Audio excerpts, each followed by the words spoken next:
Hey guys, I wanted to tell you the story about how I ate my grandmother. I made a video last week about the situation with my ex's dog, and we all have to enjoy your music, I guess. I made a video last week about how the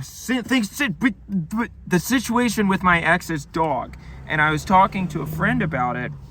And they were like, didn't you tell me once that you ate your grandmother? And I was like, what? And then I took a second and I was like, oh my gosh, you're absolutely right. I can't believe I forgot about that. Yes. So I thought that would be a good story to tell here. Some of you may already know this, but I grew up in Maryland. And Maryland has a very, very interesting culture because it's sort of like it's not the South and it's not the North. It's like a secret third thing. You know, like that's like that Twitter format joke. And so I very vividly remember my grandmother, this grandmother in particular that I'm going to talk about, died when I was pretty young, but she was involved in a lot of very formative memories for me. She was a crabber, which meant that she would go out in the Chesapeake Bay, you know, on a boat and get blue crabs, which are a real big deal over there in Maryland. And when I was there's sort of this Maryland tradition for it's like a coming of age tradition in Maryland where you sort of get your family together and you can invite whatever friends you want, and it's a big party, and you get a bushel of crabs. And what you do is you set up a kiddie pool, and then you put the live blue crabs. So a bushel's a lot. It's like 50 or 60, I think.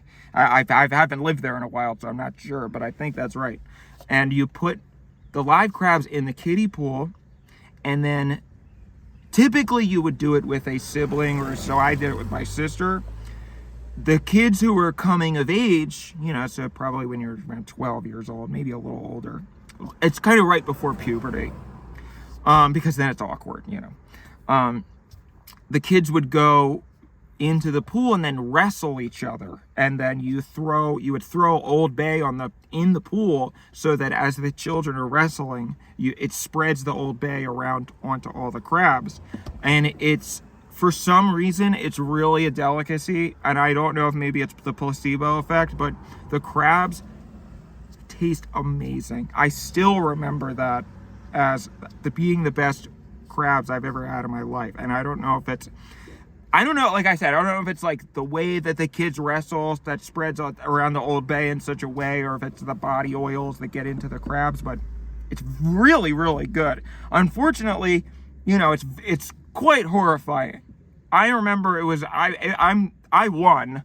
You know, I beat my sister, and you know, I remember the family placing bets, and everybody thought I was going to lose because I think everybody, you know, I was sort of a very effeminate kid, so everybody was like, well, he's going to lose to his sister, you know, because my sister was more, it was sort of like we swapped, and my sister was very masculine at the time. But I won, and check this out, I got this scar to prove it. I found one of the little guys got me real good, but I didn't let it affect me. The reason that I tell this story is because I think it sets the stage sort of for what it's like over there, because I really did not know that was a weird story. I mean, obviously it's weird, but I didn't truly understand. When I moved away and I started telling people that story, they would literally look at me like, what? That's the craziest thing I've ever heard in my life. And I was like, well, I don't know. I mean, it seemed normal at the time. What I'm getting at is that it seems normal when you're in it, and then it's not until you have the benefit. You know, if you were immersed in a society and a culture, you're going to let a lot slide that you maybe not, once you know better and you have other experiences, you might be like, I don't know if that was exactly, I don't know how great that was, you know. The other reason I tell this story is because I remember at a point we were in the middle of the fight, and my grandmother tossed a pot of boiling water into or water, as she would say, and my whole family would say. Thankfully, I got away without that one. But she threw a pot of boiling water. I'm being very careful to say it now.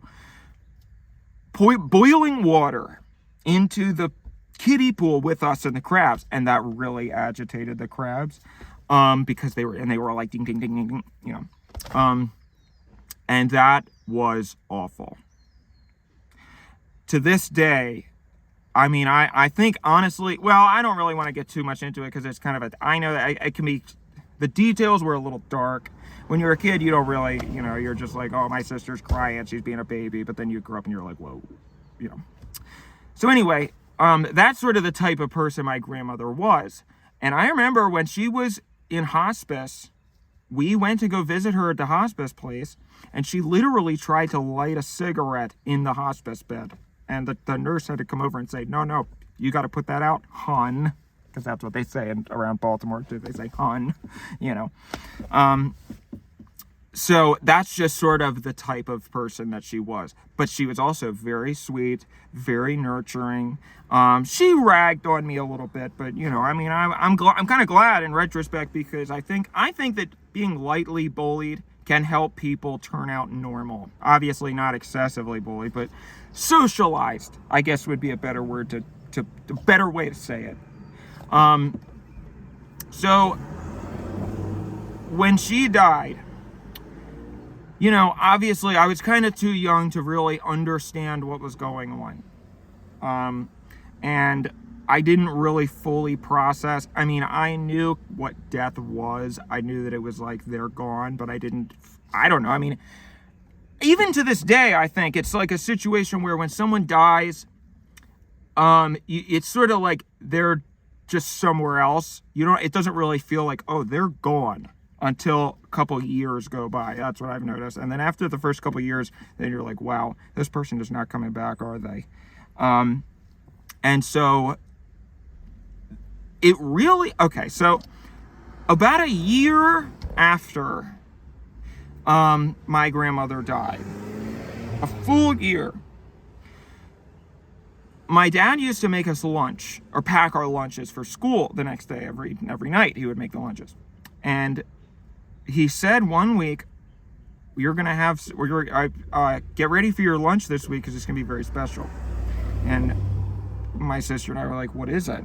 And he said, well, don't, you know, I don't want to spoil the surprise. It's surprise. It's just going to be a surprise sandwich. So I was like, okay. And I was thinking, you know, my kid brain, I was thinking we're talking, you know, Velveeta mac and cheese here, or something like that. That was what me and my sister were always obsessed with, Velveeta. I don't know if you ever had that, but it's very good. I mean, I think if I had it now, I would think it was rancid and disgusting, but as a kid, it's very good. So I was a little disappointed when I opened my lunch and it looked like some weird pulled pork sandwich.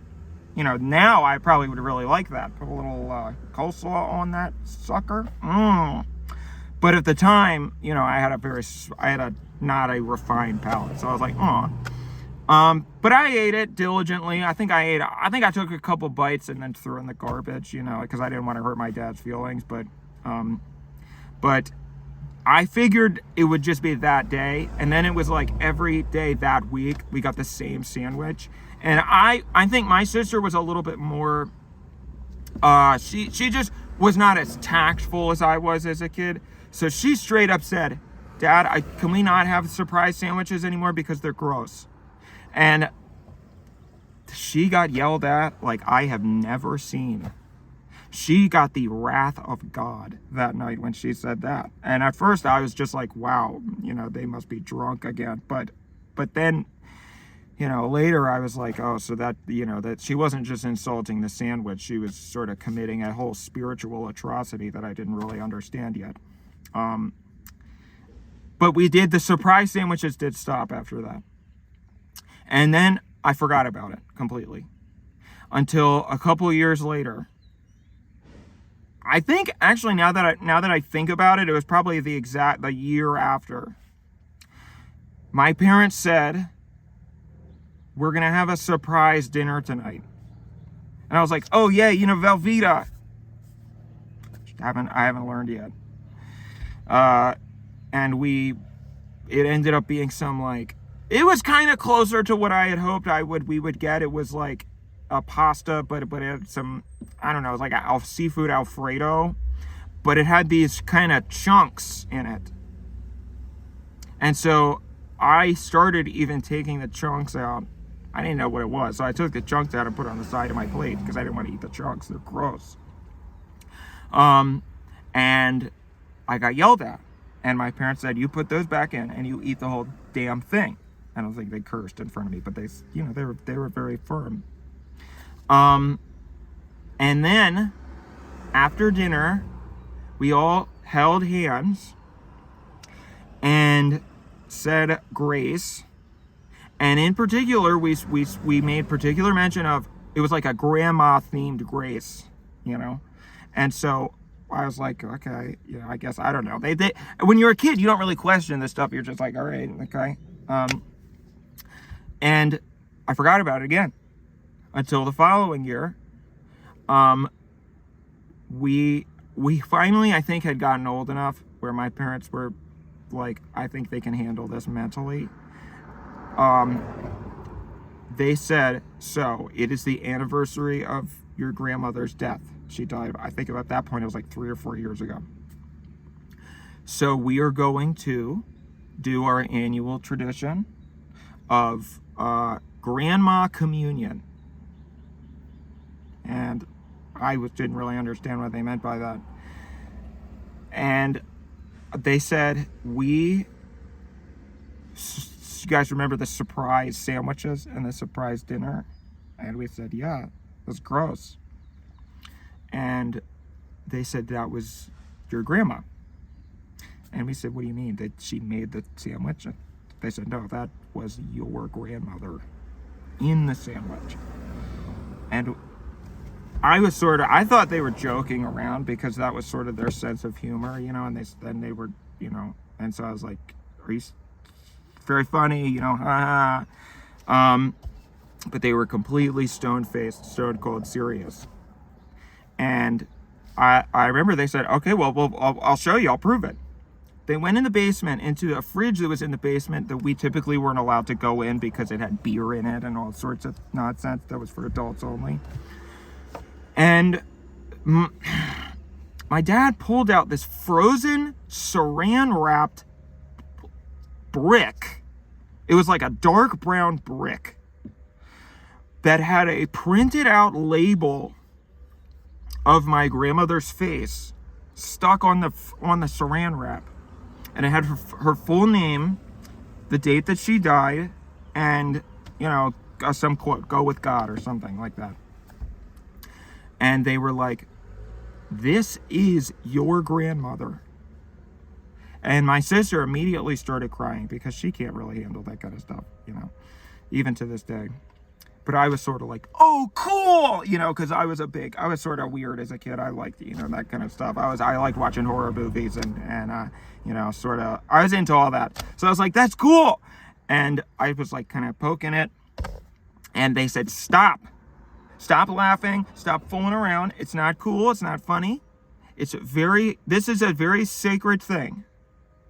And they explained, they said, how we go to Mass every Sunday? We were a very Catholic family. So they said, how we go to Mass every Sunday and we have communion where we eat the body and blood of Jesus Christ? And I said, yeah, because I thought Mass was very boring.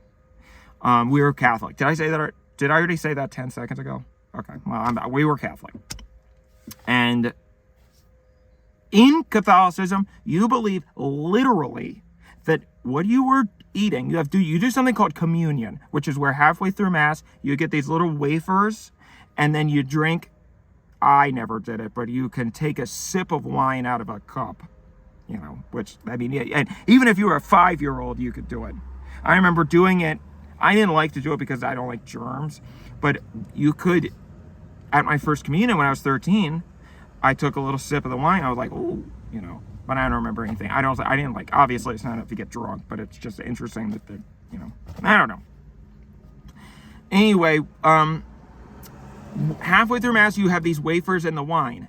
And they say specifically, this is literally the body and blood of Jesus Christ. It's not a metaphor.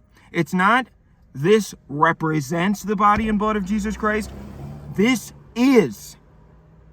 And it becomes that after you say something, the priest holds his hands over it and he says, something that transubstantiates it is the word. So they said, so that is what we're doing with your grandmother. And at first, I could not, as a kid, I think I was a teenager at this point, you can't really grasp the significance of these things.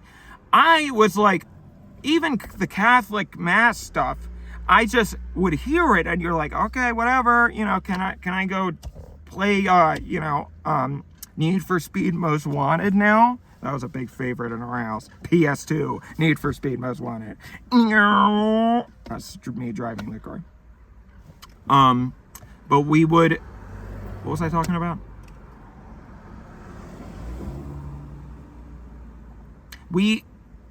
So, as a kid, all that stuff kind of goes in one ear and out the other, And it's only now when I think back on it, and I think back on like Mass, and I think back on all that stuff that I appreciate the beauty of it, because it is a poetic, beautiful thing, and now I understand that. And so over the years, what we do now is we have the frozen junk in the freezer, and every year on the anniversary, we thaw a little bit, and we each have a little chunk.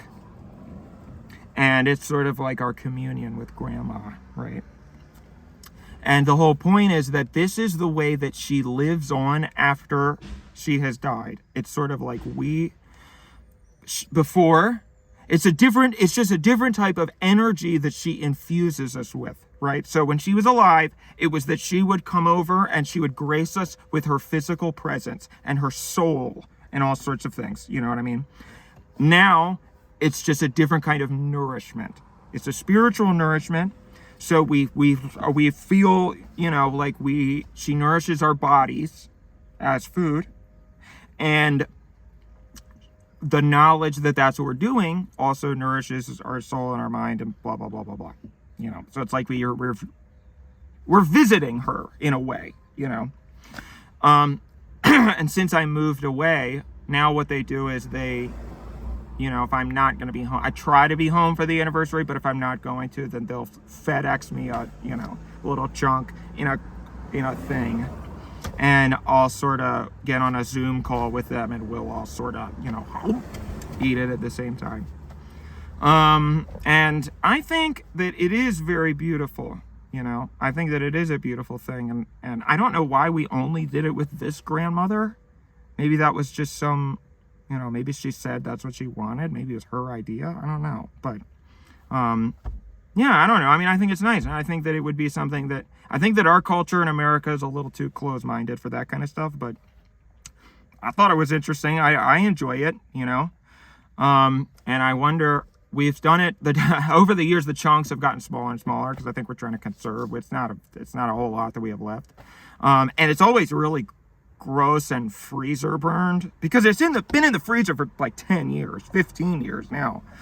So it's sort of, but now it's more about the act of doing it as opposed to the taste. I wish I could tell you what it tasted like. I wish I could remember from a kid. The only thing that I remember was that it was gross. Because I wonder if I ate it now, if I would like it. It very much reminded me of deer meat. If you guys have ever, that was another Maryland thing. The kids who would go hunting would always get deer meat and bring it in. We'd be like, okay, you're a little weird, But yeah, it was very similar to deer meat as far as I remember. I don't know.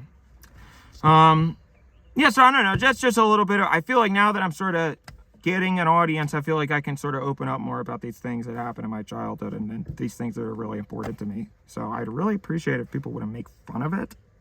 I've noticed in my comment section, I don't know, I think people just get overly familiar, or a lot of people I think don't even watch a single second of the video before they leave some comment that's very stupid. So I would ask that people sort of up their game a little bit and maybe try to make some a little bit more insightful comments if you can.